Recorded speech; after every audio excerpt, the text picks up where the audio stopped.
앞으로 3주간은 교회에 대해서 좀 말씀을 드리려 합니다. 교회의 본질이 무엇인가, 또 교회는 무슨 일을 해야 하는가, 또 이 일을 위해서 우리는 어떻게 사역하고 섬겨가야 하는가.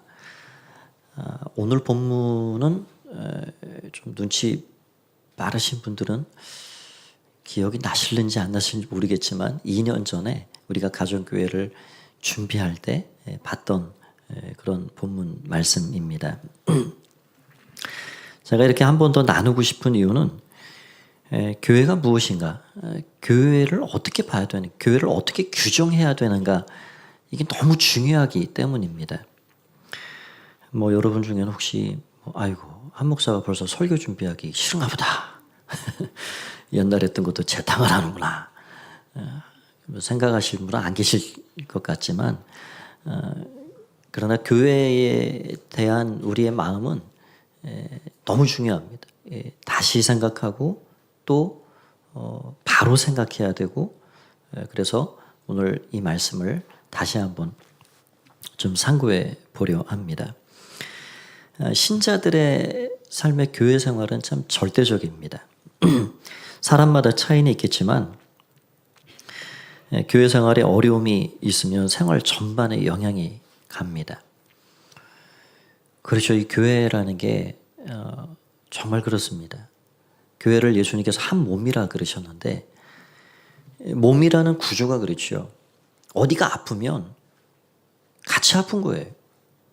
오른손이 아프면 왼손이 같이 영향을 받는 겁니다. 여기가 아픈데 여기는 그냥 즐겁고 그런 게 없습니다. 제가 전도사 생활을 했던 그 교회에 좀 분란이 생겼는데, 그 장로님 한 분이 저한테 그러시더라고요. 전도사님, 일이 손이 안 잡힙니다. 밤에 잠이 안 옵니다. 그 장로님의 그 마음에 그 애달픈 그 말들이, 진짜 이분은 교회를 정말 사랑하시는구나. 이 장로님 진짜 교회 사랑하시는구나. 그리고 이 장로님에게 교회는 전부이구나. 교회라는 게 뭐길래 밤에 잠도 못 자고 일이 손에 잡히지도 않고. 교회가 그런 곳입니다. 교회 생활과 가정 생활, 직장 생활, 이 사회 생활, 이게 따로 떨어질 수가 없습니다. 우리 신자들의 삶에는 그래서 교회가 너무 중요하고 그 중심에 교회가 있습니다. 교회가 평안하면 나도 평안하고, 교회가 아프면 나도 아픈 거예요. 그래서 교회는 얼마나 소중한 공동체인지 모릅니다. 그래서 우리는 이 땅에서 평안한 교회, 흠없고 하나님이 기뻐하실 만한 교회, 성경적인 교회, 천국 같은 교회, 이상적인 교회, 그런 교회를 기대하고 그런 교회를 또 찾고 그런 교회에서 신앙생활하기를 그렇게 고대하는 거죠. 그런데 이 교회 저 교회를 다녀봐도 처음에는 괜찮은 것 같지만 교회를 점점 더 들어가고 들어갈수록 실망거리들이 찾아오는 거예요. 처음에 어디 교회를 가든 얼마나 웰컴하는지요. 그냥 세상에라도 내주듯 그렇게 환대하고 환영하고 하는데, 결국 시간이 교인 한 명 붙잡아 놓으려고 하는 그런 거칠애였나? 이런 생각이 들 수도 있는 거예요. 알력 싸움이 있고 기득권 싸움이 있고 그 안에 여러 가지 갈등들이 존재하는 것을 보면서 결국은 점점 소극적으로 변해가는 거예요. 내가 열심히 해보리라 라고 맘먹고 찾아왔어도 점점 발을 빼게 되는 그런 일들. 이 교회는 사랑이 많겠지, 이 교회는 좀 다르겠지 생각하지만 그렇지 않습니다. 교회는 용서한다 라고 말하는데 나도 교회 가서 용서를 좀 배우고 싶다. 그런데 그 안에 갈등이 있고 싸움이 있고, 교회는 정직하겠지. 좀 교회 안에서 나도 좀 정직을 배우고 진실한 삶을 좀 살아가고 싶다. 그런 마음으로 찾아왔는데 교회를 운영하는 것을 보면 세상과 별반 다르지 않아 보이고, 교회 중직자들이 살아가는 모습을 보면 비즈니스를 하고 사업을 경영하는 것이 별반 불신자들과 다르지 않는 모습들. 이런 여러 가지 병폐들을 발견하면 교회 생활에 때로는 환멸을 느끼고, 교회는 무슨 교회 하면서 심지어 점점 교회를 멀리하고 결국 신앙생활마저도 사그러버리는 그런 일들이 생겨집니다. 제가 너무 비관적으로 말씀드리는 것 같지만 최근 그 기독교 방송국에서, 기독교 단체에서 그 비그리스도인, 비신자들을 대상으로 하는 그런 종교 그런 어떤 조사가 있었습니다. 거기에 그 여러 가지 항목 중에 종교 단체에 소속되지 않고도 종교인으로 살 수 있느냐? 그러니까 교회에 나오지 않고도 기독교인이라고 말할 수 있느냐? 뭐 그거예요. 절에 가지 않고도 나는 불교 신자입니다라고 말할 수 있느냐? 그 항목이었어요. 그런데 58.9%가 그렇다. 그렇죠. 우리 한국 기독교, 뭐 종교 이런 것들을 조사해 보면 1, 2위를 앞다투는 것이 이제 불교와 기독교인데, 불교 신자들 나는 종교가 불교입니다 체크한 분들 중에 뭐 대다수는 1년에 거의 한 번도 절에 가시는 분들이 별로 없지요.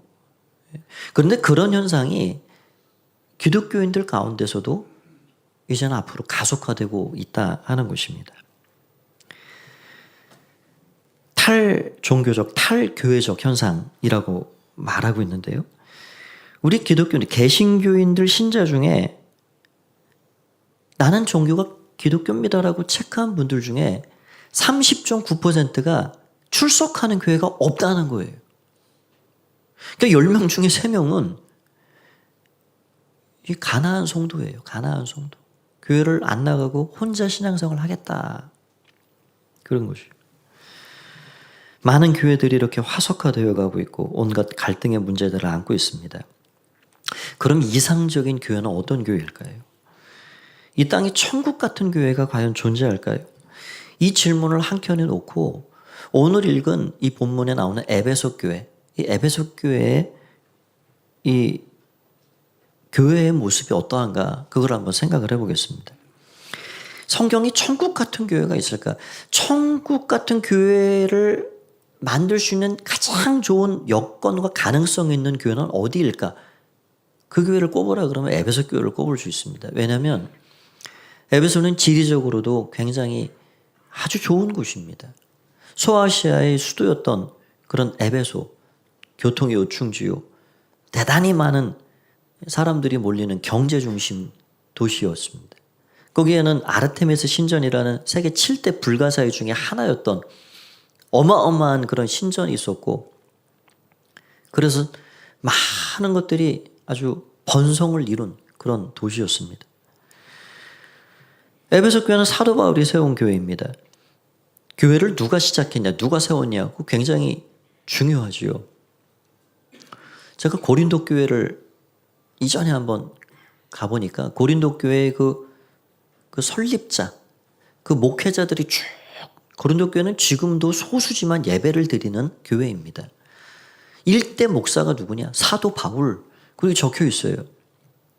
그러니까 고린도 교회는 지금 뭐 2000년 가까이 넘어가는 지금 세월 동안 지속되어 오고 있는데, 초대 목회자가 우리는 바울이다, 바울. 사도 바울 선생님이 우리 교회를 세웠다. 이게 굉장한 프라이드지요. 에베소 교회도 사도 바울이 세운 교회입니다. 그런데 그뿐만이 아니에요. 사도 바울이 사도이기 때문에 다른 지역은 대부분 뭐 한 주를 머물든 뭐 세 달을 머물든 그러고 지나가는 거예요. 사도라 하는 직책 자체가 그런 겁니다. 그냥 교회를 세우고 다른 교회 또 세우고 또 세우고 이렇게 옮겨 다니는 그런 부르심이 사도입니다. 그런데 사도 바울은 무슨 이유인지 모르지만 이 에베소 지역에 3년을 머물면서 두란노 성을이라는 곳에서 제자 훈련을 얼마나 열심히 하는지 몰라요. 제일 오래 머물면서 제자 훈련을 했던 그런 곳이 에베소예요. 이런 조건들을 생각해 보면 바울이 세운 여러 교회 중에 제일 천국 같아야 되는 교회가 에베소 교회입니다. 그런데 오늘 말씀을 보면 그 천국 같은 교회와는 좀 거리가 있어요. 거리가 있어도 조금 거리가 있는 게 아니고 상당히 거리가 있어 보입니다. 오늘 말씀 25절을 보면 이 뭐라고 말씀하냐면 그런즉 거짓을 버리고 각각 그 이익과 더불어 참된 것을 말하라. 이는 우리가 서로 지체가 됨이라. 에베소 교회 교인 중에 거짓말하는 사람들이 있었다 하는 것을 알 수 있는 겁니다. 여러분 사람이 잘하는 거는 뭐 더 말할 필요가 없지요. 공부를 지금 열심히 하고 있는 아이들에게 또 공부 더 해라 더 해라 그럴 이유가 없는 거 아니에요. 공부를 너무 안 하니까 공부 좀 해라 그런 거고, 핸드폰을 밤낮으로 들고 있으니까 핸드폰 좀 그만해라 그런 거고. 제가 광고 시간에 광고를 좀 가급적이면 안 하려고 하는데 제가 좀 불안해서 그런 거죠. 여러분 알아서 잘 하시기 바랍니다. 그러면 광고가 줄어듭니다.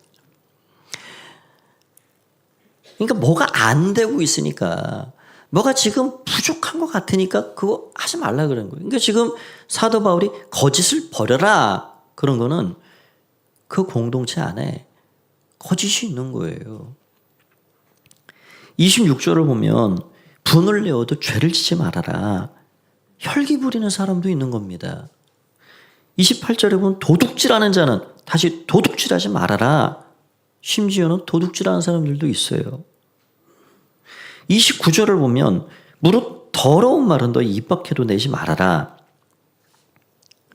당시 사도 바울 당시에 그 헬라 문화권 안에 있는 도시들은 다 이방 종교 그 신전들이 있고 그 신전에서 행해지는 그런 이방 제사들은 전부 굉장히 문란한 그런 제사들이었습니다. 그러니까 이 에베소 교회 성도들 안에도 그런 문화가 들어와 있고 그런 성도들이 들어와 있기 때문에 음란패설도 하고 쌍소리도 하고 그런 더러운 말을 하는 사람들이 많이 섞여 있는 거예요. 그러니까 너희 입으로 더러운 말을 하지 말아라. 여러분 이런 거를 보면 이 땅에 우리가 바라는 교회의 모습과 주님이 세우신 주님이 바라시는 교회의 모습과는 좀 거리가 있어 보입니다. 여러 가지 정말 이 교회는 천국 같은 교회가 돼야 마땅하겠다라고 볼 만한 에베소 교회 안에도 거짓이 난무하고 도둑질하는 사람들도 있고 더러운 음담배설하는 사람들도 있고, 이런 교회의 모습을 지금 사도 바울이 보고 그거 하지 말라 그러고 있는 거예요. 여러분 우리는 교회 안에 있는 성도들은 그냥 다 성인군자 같고 어제 세례 받으면 오늘 당장 사람이 의로워지고 거룩해지고 그 삶이 깨끗해지고 진실해지고 그런 걸 기대한단 말이지요. 그리고 그렇지 않습니다. 정말 우리 주님이 기대하시고 원하시는 교회의 모습은 어떤 모습일까요? 오늘 그것을 몇 가지로 좀 생각을 해보고자 합니다. 첫 번째는 교회는 병원 같아야 된다 하는 것입니다. 교회는 처음부터 천국 같지 않습니다. 명확히 말하면 교회는 천국이 아닙니다. 이걸 우리가 잘 구분할 필요가 있어요. 교회는 천국을 향해 나아가는 곳이지, 명확히 면밀히 이야기할 때 교회는 천국은 아니에요. 공동체를 통해서 천국을 맛보게 하는 것이 교회입니다. 그렇기 때문에 다양한 문제들을 안고 있습니다. 한마디로 사람 냄새가 나는 곳이 교회입니다. 우리는 교회에 성인들이 정말 의롭고 도덕적으로도 흠이 없고 이런 분들이 모인 곳으로 기대하지만, 그러나 교회는 죄인들이 모인 곳입니다. 그것이 예수님이 원하시는 교회의 모습입니다. 여러분, 화석화된 교회, 굳은 교회, 그런 교회를 한번 상상해 보십시오. 그냥 소수의 몇 사람이 똘똘 뭉쳐가지고 자신들은 의롭고 거룩하고 경건한 척하면서 그런 착각 속에 빠져 있으면서 뭔가 조금이라도 실수한 그런 사람들이 생기면 그것을 날카롭게 비판하고 지적하고, 아니 그런 공동체라 그러면 거기 누가 쉽게 거기 들어갈 수가 있겠어요? 저 같아도 그런 데는 부담스러워서 못 가요. 부담스러워서. 화석화된 교회, 굳은 교회는 죄를 용납하지 못하는 곳입니다. 그건 주님이 원하시는 교회가 아닙니다. 여러분 꼭 기억하시기 바랍니다. 교회는 병원 같은 곳입니다. 교회는 그래서 병원이 되어야 합니다. 병원은 어떤 곳입니까? 아픈 사람들이 모이는 곳이 병원입니다. 이 땅의 사람들이 얼마나 아프게 살아가는지요. 몇 주 전에 있었던 비행기 사고로 하루아침에 피눈물을 흘리는, 저기 또 먼 나라 얘기지만 미국에 지금 제가 기사를 보니 여의도에 28배가 지금 탔다 그래요. 그 땅을 치며 눈물을 흘리는 사람들을 보면 얼마나 아파요. 1년, 2년, 3년이 되도록 전쟁터에 있는 사람들,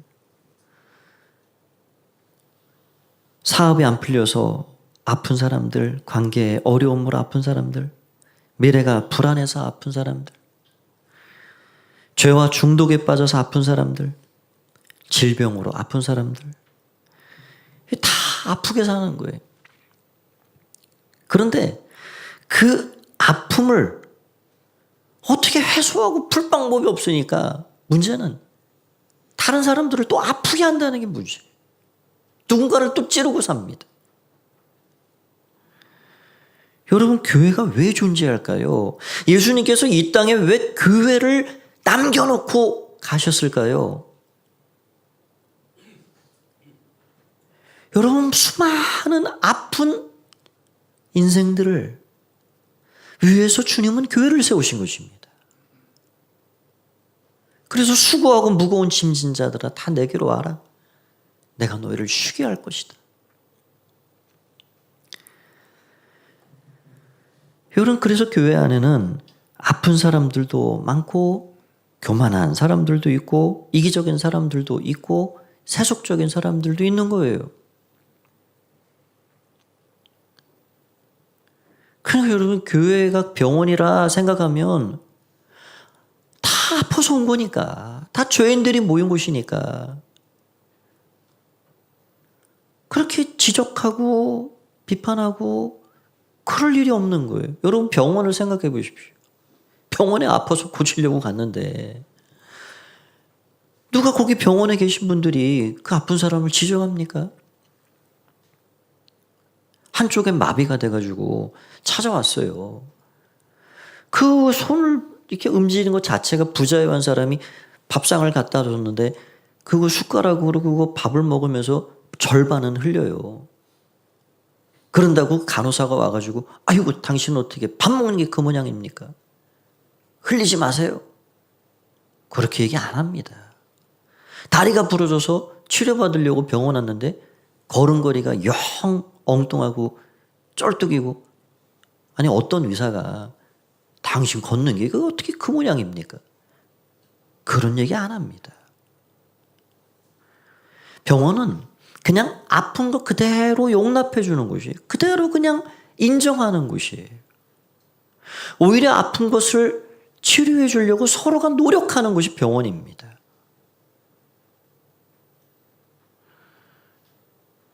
여러분, 제가 이렇게 간혹 이전에 전도를 이렇게 하면서 어떤 분들 얘기가,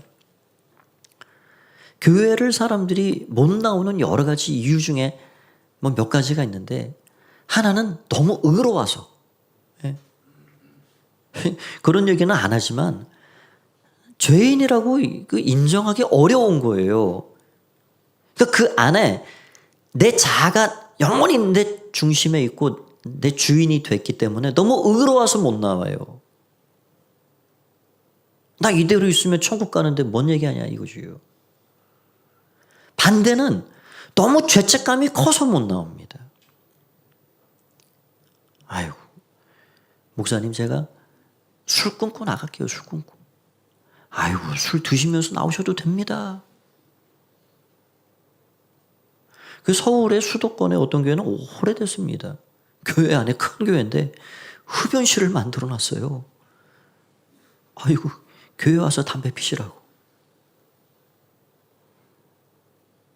물론 그런 것들을 어떤 생각에 따라서 이제 다 다르게 판단할 수 있지만, 이런 교회는 다 죄인들을 불러 모으셔서 죄인들이 모인 곳입니다.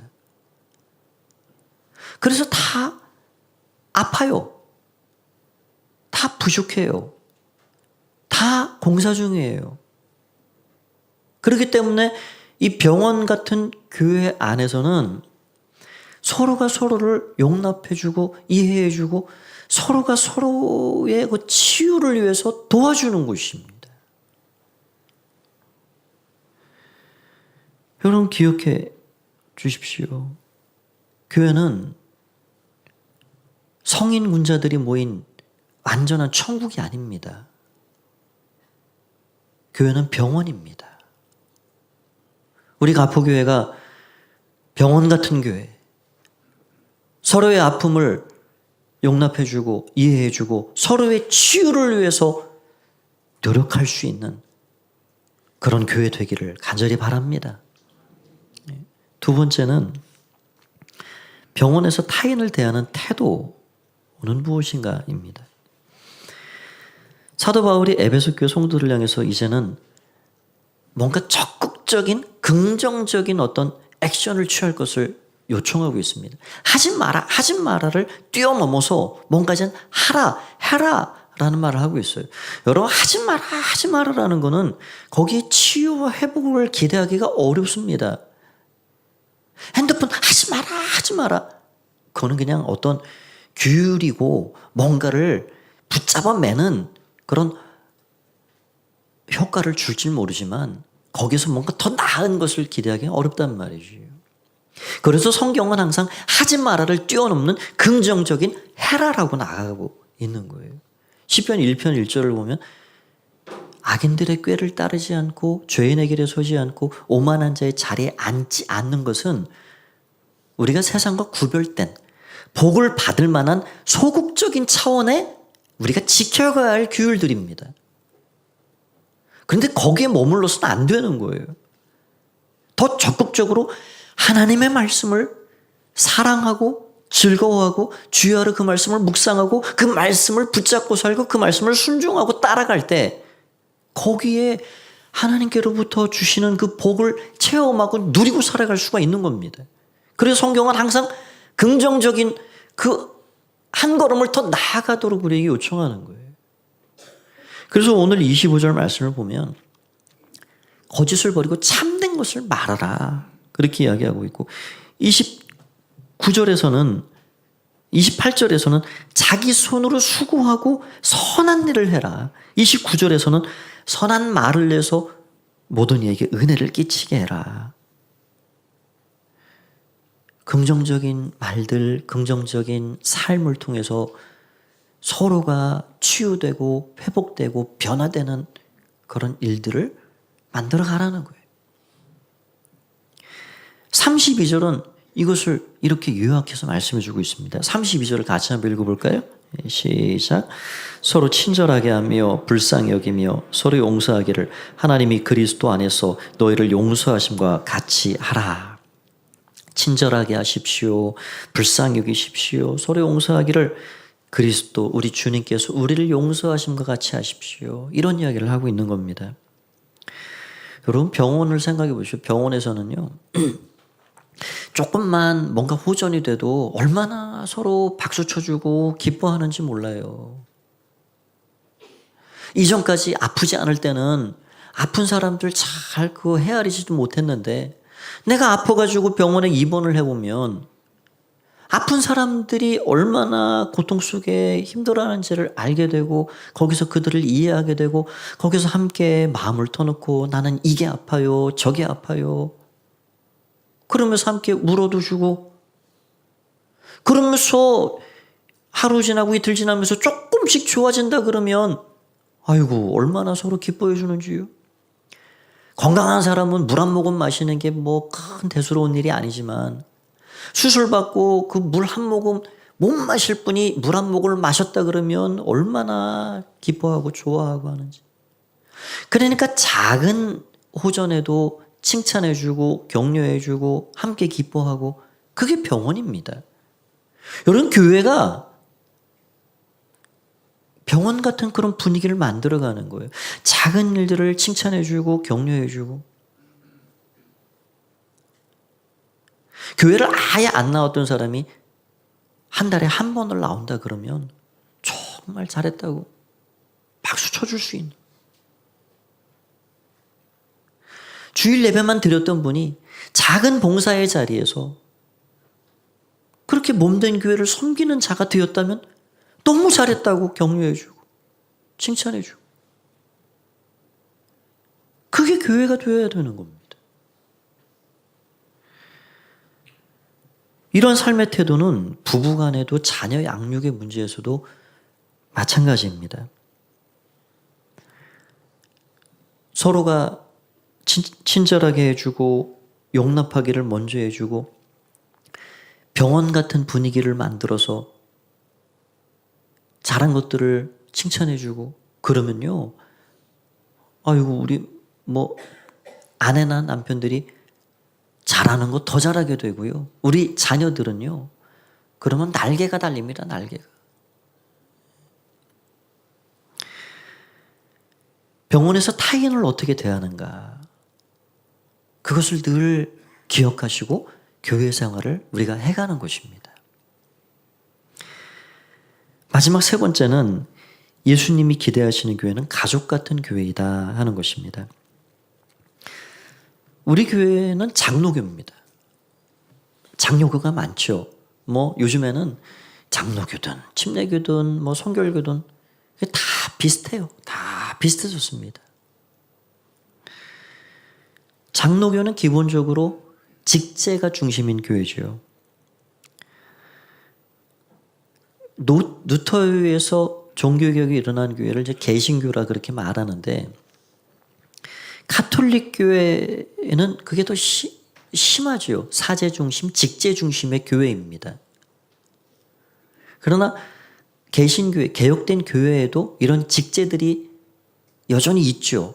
그거는 교회의 어떤 역할과 어떤 사명을 따라서 반드시 필요한 일입니다. 그런데 저는 그런 것들을 뛰어넘어서 우리 교회는 가족 같은 교회가 되면 좋겠다. 이런 마음이 있습니다. 우리가 가정교회를 하는 것은 예수님께서 애초에 세우셨던 그 교회, 정말 주님이 꿈꾸셨던 그 교회, 그 원형교회, 변질된 교회가 아닌 주님이 정말로 세우셨던 그 처음의 그 교회, 그 신약의 그 교회를 우리가 회복해 가자 해서 우리가 가정교회를 하는 것입니다. 신약의 교회를 살펴보니 그 신약의 교회는 직제가 중심인 교회가 아니었습니다. 그들 공동체는 정말로 함께 모여서 떡을 떼고 찬미하고 진짜 가족이에요. 영적 가족이에요. 서로의 필요를 채우고. 그래서 우리 성도들 안에는 뭐 바깥에 나가면 다 뭐 사장님도 계시고 회장님도 계시고 뭐 여사님도 계시고 다 많이 계셔요. 그런데 우리 교회 안에 들어오면 그런 명함이 필요 없는 것입니다. 여러분 이제 곧 뭐 두 주 후면 명절이 돼서 또 형제자매들이 모이잖아요. 가족이 모였는데 아니 그 가족의 그 형님한테 박 사장님 그렇게 얘기합니까? 뭐 누나한테 김 여사님 그렇게 합니까? 그렇게 하지 않습니다. 다 가족은 형제고 자매인 거예요. 형, 아니 누님, 언니 그러는 거지요. 그게 가족입니다. 가족은 연약하고 흠이 있어도 그것을 흠으로 소문내거나 그렇게 이야기하지 않습니다. 가족은 어떻게 하든지 그 약함을 도와주려 하는 거예요. 그 약함이 변해서 정말 새롭게 회복되기를 그렇게 도와주려고 하는 거예요. 그게 가족입니다. 저는 우리 교회에 그런 문화가 정착되고 그 문화가 자리 잡으면 좋겠다. 이런 생각이 들어요. 우리가 뭐 장로님, 권사님 그렇게 부르는 게 너무 익숙해져 가지고 이게 처음에는 참 쉽지 않겠다 싶지만 제가 여러분들께 한 가지 좀 권해드리고 싶습니다. 우리 남성분들에게는 형제님, 가족이니까 여성분들에게는 자매님 그렇게 부르면 좋겠어요. 별로 공감들이 안 되시는 것 같은데 제가 일부 예배 때 설교 이렇게 마치고 내려가는데 권사님 한 분이 목사님한테도 형제님 하면 되는 거예요? 아 그럼요. 아, 형제님 그러더라고요. 예, 자매님 고맙습니다. 제가 그랬습니다. 우리가 진짜 영적 가족이다. 그런 거는 거기에 무슨 위아래가 없는 거예요. 직제가 없는 거예요. 저는 우리 교회가 굳어진 교회가 되길 원치 않습니다. 누구든 들어와서. 여러분 예수님의 마음이 어떤 마음인가요? 더 많은 죄인들이 모이는 거예요. 더 많이 아픈 사람들이 모이는 거예요. 아픈 사람이 와서 이 공동체 안에 있는 예수님의 십자가의 용납하심과 용서하심과 사랑하심과 그런 것들을 통해서 그들의 그 아픈 것들이 치유되고 건강을 되찾고 그렇게 성장하고 변화되는 것, 그것이 주님의 꿈이 아닐까요? 여러분 우리 교회가 그런 병원 같은 교회, 아픈 사람들을, 연약한 이들을 용납해 줄 수 있는 교회, 치료를 위해서 서로 회복시켜 갈 수 있는, 응원해 주고 격려해 주고 함께 기뻐하는 교회, 그런 교회가 되길 바랍니다. 그런 은혜 가운데 한 주간도 가정에서도 직장에서도 교회 생활 가운데서도 큰 은혜와 복을 누리는 여러분들의 삶이 되시기를 주님의 이름으로 축원드립니다.